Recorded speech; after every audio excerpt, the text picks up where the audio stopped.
전능하사 천지를 만드신 하나님 아버지를 내가 믿사오며 그 외아들 우리 주 예수 그리스도를 믿사오니 이는 성령으로 잉태하사 동정녀 마리아에게 나시고 본디오 빌라도에게 고난을 받으사 십자가에 못 박혀 죽으시고 장사한 지 사흘 만에 죽은 자 가운데서 다시 살아나시며 하늘에 오르사 전능하신 하나님 우편에 앉아 계시다가 저리로서 산자와 죽은 자를 심판하러 오시리라.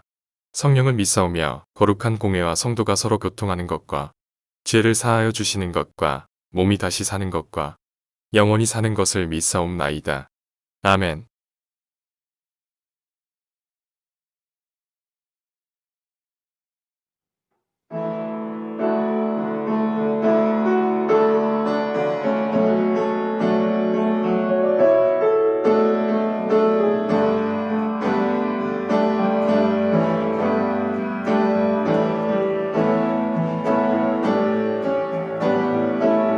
이른 아침 맑고 늦은 저녁에도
마지막 주입니다. 벌써 낙엽이 내리고 날씨가 굉장히 쌀쌀해졌죠. 저는 이맘때에 한 해를 돌아보게 되거든요. 회사를 다니다 보면 이제 내년 계획을 세워야 되는데 딱 이맘때예요. 그래서 이제 내년 계획을 위해서 지나간 한 해들을 쭉 짚어보게 되는데 올해는 유독 이제 코로나19로 인해서 일상의 개념이 달라지고 우리의 많은 것들이 달라졌습니다. 주중의 일상도 굉장히 달라졌지만 무엇보다 이제 주일이 우리의 예배가 가장 많이 변한 것 같아요. 그러나 예배 형식이나 예배 드리는 방법은 달라졌을지 모르지만 하나님의 계획과 섭리 그리고 하나님의 말씀은 여전히 변함없이 동일합니다. 그러한 신실하신 하나님, 우리의 참 소망 되신 하나님을 우리 마음에 새기면서 감사함과 기쁨 가득하게 살아가기를 소망합니다. 그런 마음에서 오늘 찬송들을 준비했고요. 마지막으로 원하고 바라고 기도합니다. 찬양하도록 하겠습니다. 이 세상을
하나님이 그들에게 복을 주시며 하나님이 그들에게 이르시되 생육하고 번성하여 땅에 충만하라. 땅을 정복하라. 바다의 물고기와 하늘의 새와 땅에 움직이는 모든 생물을 다스리라 하시니라. 창세기 1장 28절 말씀. 아멘. 하나님, 환난 가운데서도 변함없이 우리의 하나님 되어주셔서 감사합니다. 우리의 시선이 상황을 바라보고 마음을 빼앗기는 순간에도 우리를 향한 시선을 고정하시고 우리를 지키기 위해 일하시는 하나님이셔서 감사합니다. 우리도 우리가 사랑하는 하나님을 닮아 더 성실하고 신실하며 진실한 삶으로 하나님과 동행하고 싶습니다. 오늘 예배 가운데 하나님의 뜻을 알게 하셔서 우리의 거짓과 악한 마음을 거두시고 하나님 기뻐하실 선택들로 우리의 삶을 채워나가길 원합니다. 예수님의 이름으로 기도합니다. 아멘. 샬롬! 여러분 잘 지내셨어요? 네, 벌써 또 한 주가 지났습니다. 지난주는 갑자기 날씨가 쌀쌀해져가지고 너무 추워졌어요. 그래서 저도 옷장에서 부랴부랴 두꺼운 옷을 좀 빼서 입었는데, 여러분 이런 때 감기 걸리기 십상이니까 감기 걸리지 않도록 조심하시고 어디 나갈 때 따뜻하게 옷 입고 나가시는 거 잊지 마시고요. 네, 이제 금방 가을이 가고 겨울이 오겠죠? 2020년도는 정말 순삭한 해였던 것 같습니다. 벌써 10월 마지막 주예요. 다음 주면 2020년도도 2달밖에 남지 않았거든요. 올해 초에 참 많은 것들을 계획하고 그것들을 이루고자 하였는데, 참 코로나19라는 복병 때문에 우리가 많은 것들을 하지 못했고 제한에 걸렸고, 무엇보다 우리의 삶들이 참 많이 변화한 것 같아요. 그리고 지난주는 지난 시간들을 좀 되돌아보는 시간을 가졌는데, 기도도 예배도 교회를 가지 못한다는 그런 핑계로 소홀해지고 또 많이 무너져 있는 저의 삶을 좀 바라보면서 되게 부끄러운 모습이 가득하고 제약된 모습이 가득한 부분이어서 제 반성도 많이 했고 회개도 좀 했습니다. 그러나 그러한 상황에도 여전히 내가 깨닫지 못하는 그 상황 가운데서도 하나님께서는 늘 함께 하셨고 은혜와 축복과 사랑을 제게 계속해서 주고 계셨다는 사실 또한 깨달을 수 있었어요. 우리 중고등부 친구들 그리고 선생님들 모두 하나님의 사랑을 더욱더 느끼고 깨닫고 누리며 살아가시기를 또한 소망합니다. 자, 오늘은 이제 창세기 12장 1절부터 8절의 말씀인데요. 먼저 성경을 함께 읽고 오도록 하겠습니다. 내용의 이해를 위해서 본문인 12장부터 나오는 건 아니고요. 11장 10절부터 읽도록 하겠습니다. 우리 영상으로 함께 읽고 다시 돌아오도록 하겠습니다.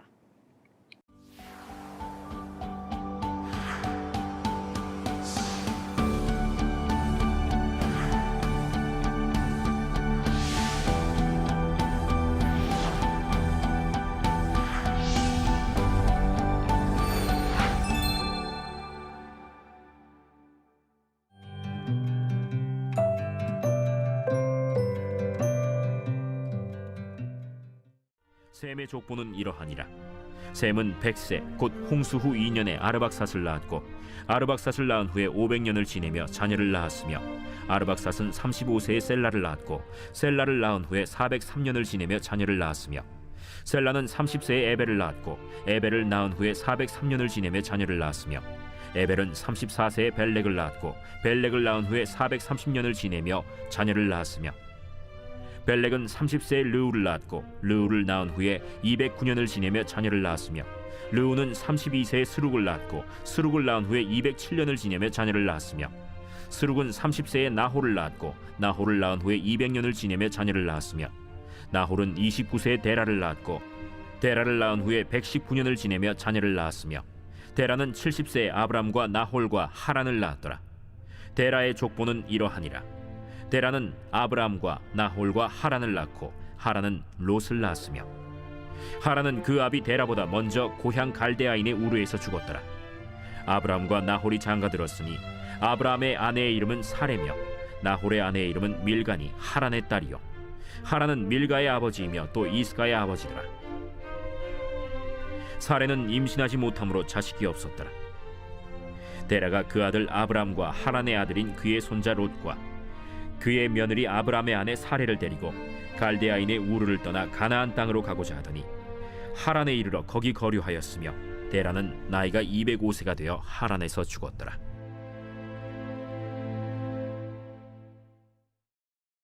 제 12장.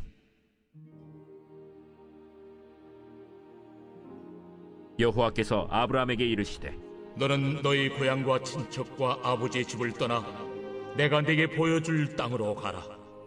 내가 너로 큰 민족을 이루고 네게 복을 주어 네 이름을 창대하게 하리니 너는 복이 될지라. 너를 축복하는 자에게는 내가 복을 내리고 너를 저주하는 자에게는 내가 저주하리니 땅의 모든 족속이 너로 말미암아 복을 얻을 것이라. 이에 아브라함이 여호와의 말씀을 따라갔고 롯도 그와 함께 갔으며 아브라함이 하란을 떠날 때에 75세였더라. 아브라함이 그의 아내 사레와 조카 롯과 하란에서 모은 모든 소유와 얻은 사람들을 이끌고 가나안 땅으로 가려고 떠나서 마침내 가나안 땅에 들어갔더라. 아브라함이 그 땅을 지나 세겜 땅 모래 상수리 나무에 이르니 그때 가나안 사람이 그 땅에 거주하였더라. 여호와께서 아브라함에게 나타나 이르시되 내가 이 땅을 내 자손에게 주리라. 자기에게 나타나신 여호와께 그가 그곳에서 제단을 쌓고 거기서 베델 동쪽 산으로 옮겨 장막을 치니 서쪽은 베델이요 동쪽은 아이라. 그가 그곳에서 여호와께 제단을 쌓고 여호와의 이름을 부르더니 점점 남방으로 옮겨갔더라. 네, 오늘의 말씀은 하나님께서 아브라함을 부르는 장면입니다. 이를 통해서 우리는 아브라함을 왜 부르셨고, 아브라함은 그 부르심에 어떻게 응하였고, 또 크리스찬인 우리에게 이 본문 말씀이 시사하는 바가 무엇인지 이제 하나씩 살펴보도록 할게요. 네, 먼저 본문에 들어가기 앞서가지고 좀 헷갈릴 수 있는 명칭을 좀 정리하고 가고자 합니다. 교회를 좀 다닌다 싶으면 이제 어김없이 아브라함이라는 사람에 대해서 한 번 이상은 들어볼 텐데요. 근데 오늘 본문이 좀 이상하지 않나요? 성경에 아브람이라고 적혀 있었죠. 처음 이 본문을 읽는 친구들은 이게 아브라함 할아버지 얘기가 아닌가? 성경이 오타났나? 막 이렇게 의문을 가질 수 있을 것 같아요. 근데 결론부터 말씀드리면 우리가 말하는 믿음의 조상 아브라함은 본문의 아브라함과 동일 인물입니다. 그리고 성경책에 오타가 발생된 것도 아니고 이 아브람이라는 것은 사실 아브라함의 옛 이름이에요. 창세기 17장에 보면 하나님께서 아브라함에게 언약을 맺으면서 이름을 아브람에서 아브라함으로 이렇게 바꿔주시거든요. 함께 찾아볼게요. 창세기 17장 4절에서 5절 말씀입니다. 보라, 내 언약이 너와 함께 있으니 너는 여러 민족의 아버지가 될지라. 이제 후로는 내 이름을 아브람이라 하지 아니하고 아브라함이라 하리니 이는 내가 너를 여러 민족의 아버지가 되게 함이니라. 아멘. 네, 그렇습니다. 원래 아브람이라는 이름의 뜻은 존귀한 아버지, 고귀한 아버지, 높으신 아버지, 이러한 약간 교만이 섞인 이름의 뜻인데, 그러나 하나님께서는 아브라함에게 언약과 축복을 주시면서 그의 이름을 오늘 방금 읽었던 그 17장의 말씀처럼 여러 민족의 아버지, 옛말로는 열방의 아버지라는 의미의 아브라함으로 이름을 바꾸십니다. 이는 아브라함의 계보를 통해서 하나님께서 이제 계획하신 구원의 역사들을 이루어 가실 것이라, 그의 자손들이 하나님의 선택받은 백성들, 자녀들이 될 것이다. 이것을 내포하고 있는 거거든요. 자, 아브라함의 이름에 대해서는 오늘 여기까지만 말씀드리고 본문으로 들어가도록 하겠습니다. 창세기는 크게 두 개로 나눠볼 수 있는데 1장부터 11장까지는 인류의 역사에 대한 이야기이고 12장부터 50장까지는 이제 족장의 역사에 대해서 얘기하고 있습니다. 믿음의 조상 아브라함, 순종하는 사람 이삭, 열정의 사람 야곱, 임마누엘의 사람 요셉, 이렇게 족장의 계보가 내려오거든요. 그렇게 아브라함은 이 족장 역사를 여는 첫 번째 족장이자 이스라엘 백성들의 믿음의 조상입니다. 원래 아브라함은 지금의 이스라엘의 땅에 살고 있던 토착민이 아니었어요. 그는 그 당시 수메르라고 하는 지역의 갈대아 우르라는 곳에서 살고 있던 사람이거든요. 우리 지도를 한번 보시면 이 갈대아 우르는 유프라테스강 동쪽 입구에 위치해 있는데 이 지역은 오늘날 이라크예요. 그리고 이 아래가 쿠웨이트인데 이 쿠웨이트와 인접해 있는 곳이라고 생각하시면 될 것 같습니다. 하나님께서는 이 갈대아 우르에 살고 있던 아브라함을 부르십니다. 그리고 그 땅을 떠나 가나안 땅으로 가라고 하십니다. 그리고 아브라함은 하나님의 말씀을 따라서 가나안 땅으로 가게 되는 게 오늘의 본문의 말씀이죠. 그렇다면 하나님께서는 왜 아브라함을 부르셨고 가나안 땅으로 가라고 하셨을까요? 그것은 하나님께서 구속하시는 방법을 바꾸셨기 때문입니다. 아담과 하와가 에덴 동산에서 선악과를 먹음으로써 불순종의 죄를 짓습니다. 그리고 에덴 동산에서 쫓겨나게 되죠. 그 이후로 계속해서 인간은 죄를 지으며 살아가고 이 죄 때문에 우리는 하나님과 가까워질 수 없고 계속해서 관계가 틀어지고 끊어질 수밖에 없었습니다. 그리고 하나님께서는 죄를 지은 인간을 심판하실 수밖에 없었죠. 하지만 이 심판으로 인해 죽게 된 인간들이 너무 불쌍했고 하나님께서 인간을 사랑하셨기 때문에 인간들을 구원하고자 하십니다. 전에는 한꺼번에 구원하시고자 하셨어요. 노아의 방주 사건이나 여러 가지 사건들을 보면은 알 수 있는데, 그렇지만 인간은 참 죄악된 존재인지라 계속해서 하나님의 이 방법이 좌절되는 거예요. 죄악 때문에. 그래서 하나님께서는 이 방법을 바꾸십니다. 한꺼번에 구원하시고자 했던 것을 한 사람으로 이제 그 민족과 열방을 구원하시는 방법으로 바꾸게 되거든요. 그렇기 때문에 아브라함이라는 사람을 선택하십니다. 그리고 그를 통해서 이제 가나안 땅, 하나님께서 계획하신 새 땅에서 하나님의 구속 역사, 구속의 계획을 이루고자 하시죠. 그리고 가나안 땅으로 가라고 하신 것은 그곳에서 새롭게 하나님의 계획을 시작하고자 하시는 거거든요. 새 땅에서 새 민족으로 하나님의 사람들로서 하나님께서 보호하시는 그 바운더리 지역 안에서 하나님의 구원의 역사를 시작하시고자 하신 겁니다. 그러나 여기서 우리가 놓쳐서는 안 되는 것이 있는데 그것은 바로 아브라함이 너무나도 잘났고 너무나도 뛰어난 사람이었기 때문에 혹은 하나님을 너무나도 잘 믿었기 때문에 선택받은 것은 아니라는 겁니다. 성경에 하나님께서 아브라함을 부르시기 전에 이제 그가 하나님을 잘 믿고 있었다 이런 말씀도 없거든요. 그저 셈의 족보를 나열하시면서 11장 말미에 그 아브라함의 아빠인 데라와 그의 아들들에 대해서 언급하십니다. 그게 다예요. 그리고 나서 12장에 아브라함이 하나님으로부터 부르심을 받는 장면이 나오거든요. 즉 아브라함이 선택받은 것은 온전한 하나님의 은혜라는 겁니다. 그리고 오늘날 하나님께서는 보잘것없는 작고 또 연약한 우리들을 부르고 계시다는 거예요.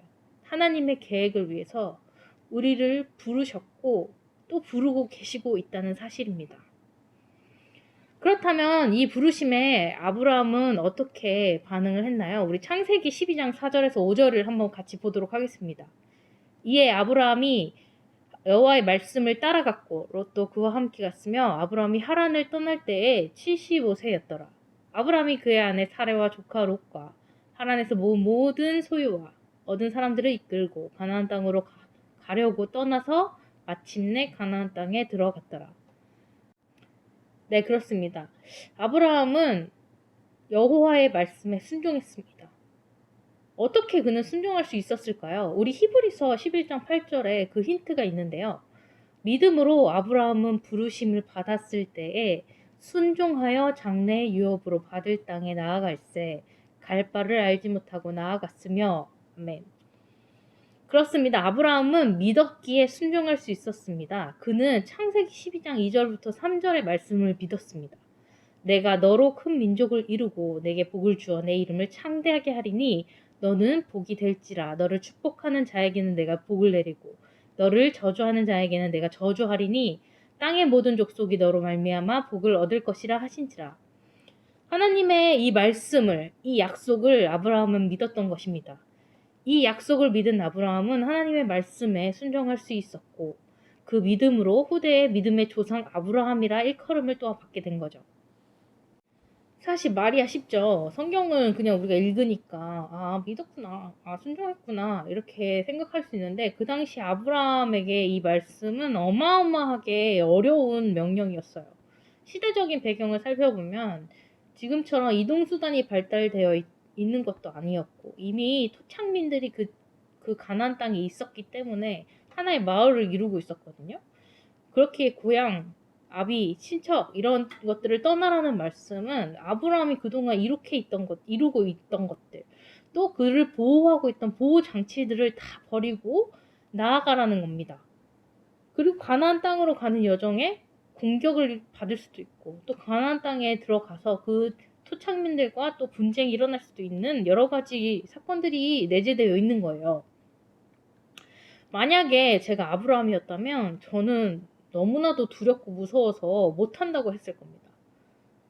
지금이야 하나님께서 어떤 분이신지 알고 있고 또 그렇기 때문에 저 순종한다고 대답할 수 있을지 모르는데 정말로 제가 그 당시 아브라함이었다면 저는 성경에 나온 아브라함처럼 믿음으로 순종할 수는 없었을 것 같아요. 그런데 대단한 것은 아브라함은 하나님의 말씀을 믿음으로 받았다는 거예요. 그리고 순종했다는 거거든요. 이러한 아브라함의 믿음이 순종의 모습이 바로 우리에게 시사하는 점입니다. 하나님께서는 아브라함을 부르셨던 것처럼 우리를 부르고 계셔요.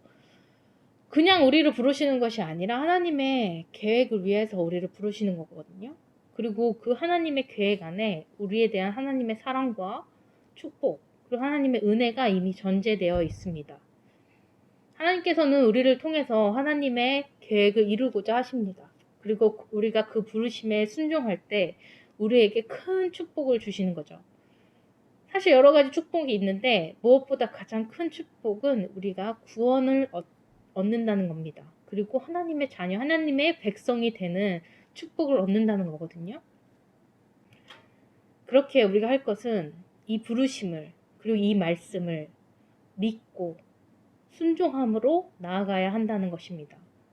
그리고 나아갈 때 온전하게 하나님께 맡긴다라는 마음으로 하나님을 신뢰하며 나아가야 합니다. 하나님께서는 선하신 분이세요. 우리를 또한 너무나도 사랑하는 분이십니다. 그렇게 우리를 부르시고 어떠한 것을 요구하실 때 우리가 인간적인 생각으로는 그것들이 굉장히 불합리할 수 있다고 생각할 수 있고 또 매우 납득이 되지 않는다고 생각할 수 있겠지만 인간적인 생각을 버리고 하나님의 지혜로 하나님의 마음으로 하나님을 신뢰함으로 나아갈 때 우리는 더 크고 비밀한 것들을 깨달을 수 있고 또한 하나님께서 부어주실 축복과 은혜를 깨달을 수 있습니다. 바라건대 우리 참사랑교회 중고등부 친구들, 선생님들 모두 하나님의 부르심과 하나님의 명령에 믿음으로 순종하는 귀한 하나님의 사람들이 되길 소망합니다. 오늘 주신 말씀을 생각하면서 기도하도록 하겠습니다.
사랑이 많으신 하나님 아버지, 오늘도 주님께 귀한 예물 드리게 허락하시길 너무나도 감사드립니다.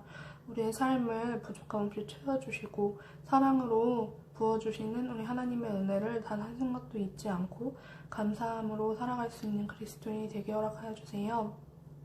상황이 많이 복잡하고 어지러운 가운데서도 우리는 거기에 휩쓸리는 것이 아니라 우리의 시선을 아버지께 고정하여서 아버지께 더 나아가기를 원하고 아버지와의 깊은 교제를 나눌 수 있는 자들이 되게 허락하여 주세요.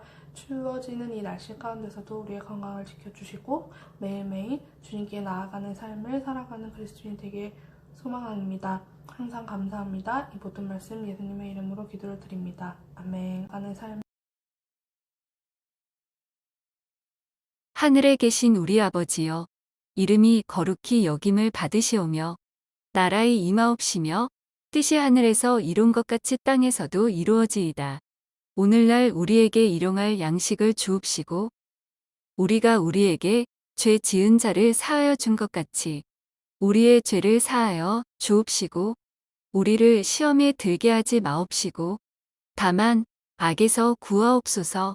대개 나라와 권세와 영광이 아버지께 영원히 있사옵나이다.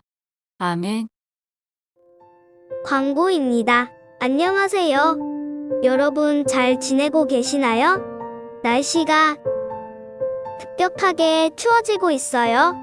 무엇보다 감기 조심하시고요. 아프지 마세요. 이번 주도 항상 기도에 힘쓰고 날마다 하나님과 동행하는 우리 중고등부 되기를 기도합니다. 수험생을 위해 기도해주세요. 12월 4일 수학능력 시험이 있고 요즘 계속 수시도 보고 있는데 우리 수험생들 주님이 주신 비전 가지고 담대하게 믿음으로 나아갈 수 있도록 기도해주세요. 모임 광고입니다. 동아리 모임은 올해는 못할 것 같아요. 내년에 해요. 내년에는 할 수 있겠죠? 임원 및 리더 모임 있습니다. 자세한 일정은 별도로 공지해드릴게요. 11월부터 예배 시간이 변경됩니다. 매 주일 오전 10시까지 2층 본당 은혜홀로 오시면 됩니다. 예배 후 중고등부 2부 모임은 11시 30분에 미드홀에서 있습니다. 그럼 이번 주도 주 안에서 행복하시고 또 평안하세요. 건강한 모습으로 곧 봐요. 안녕. 사랑합니다. 감사합니다. 축복합니다.